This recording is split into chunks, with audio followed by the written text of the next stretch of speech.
Station Ghanpur ప్రజాపాలన సభలో మంత్రి Ponguleti BRS నాయకులపై విమర్శలు గుప్పించారు. కాంగ్రెస్ ప్రభుత్వం ఉన్నప్పుడు ధనిక రాష్ట్రంగా ఉన్న రాష్ట్రాన్ని అప్పుల ఊబిలో నెట్టారని అన్నారు. కేసీఆర్ సమాధానాలు చెప్పాల్సి వస్తుందని అసెంబ్లీకి రావట్లేదని సెటైర్ వేశారు. బీఆర్ఎస్ నాయకులు అసెంబ్లీ సాక్షిగా దళిత స్పీకర్ను అవమానించారని ఫైర్ అయ్యారు. 10 ఏళ్లు వరంగల్ ఎయిర్పోర్టు తీసుకురాలేని వాళ్ళు కూడా మాట్లాడుతున్నారని విమర్శించారు. రాష్ట్రంలో పంటలు ఎండిపోవడానికి కారణం గత ప్రభుత్వమేనని ఆరోపించారు. ఆ పెద్ద మనిషి అంటాడు, మీరు 15 నెలల్లో 1,58,000 అప్పు చేశారు, 10 ఏళ్లలో 15 లక్షల అప్పు చేస్తారు అని అంటాడు. నువ్వు అధికారం కాంగ్రెస్ ప్రభుత్వం నుంచి నువ్వు అధికారం తీసుకున్న నాడు, రాష్ట్ర విభజన జరిగిన నాడు ధనిక తెలంగాణ రాష్ట్రంగా నువ్వు తీసుకుంటే ఏ అప్పులకి అసలు మితి నువ్వు ఆనాడు కట్టాల్సిన అవసరం రాలే.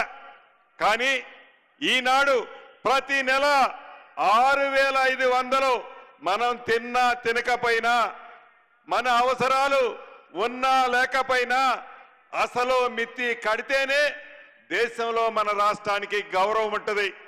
ఆ పరిస్థితి తీసుకొచ్చింది ఆ పెద్ద మనిషి. మొన్న చూశారు.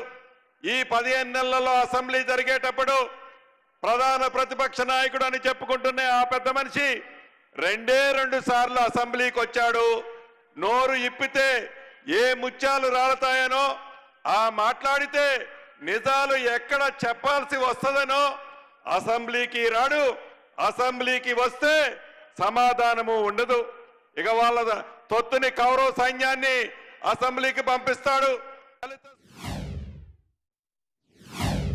స్పీకర్ అని కూడా లెక్క చేయకుండా అహంకార పూరితంగా బీఆర్ఎస్ పార్టీ నాయకులకి సూచనలు ఎవరిస్తారా అంటే ఆ పెద్ద మనిషి కేసీఆర్ గారు ఇస్తాడు. ఆ సూచనల ప్రకారం అహంకార పూరితంగా దళిత స్పీకర్ అని కూడా చూడకుండా ఎలా అసభ్యంగా మాట్లాడారో తెలంగాణలోని ప్రతి బిడ్డ గమనించాడు.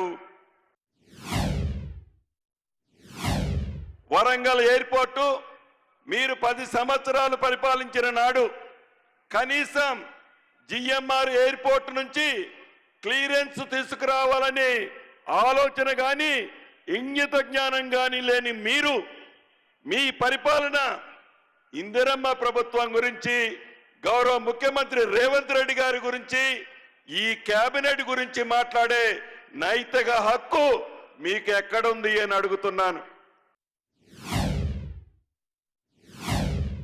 7 ఇంతలే కాదు, కాళేశ్వరం 8వ ఇంతని చెప్పిన మీరు కట్టిన 2వ సంవత్సరమే కూలిపోతే దాని మీద సుమారు 1,10,000 కోట్లు మీరు ఖర్చు పెట్టామని చెప్పి బొక్కితే ఆ అప్పునంతా ఈనాడు సామాన్య ప్రజలు తెలంగాణ బిడ్డలు కడుతున్నారు.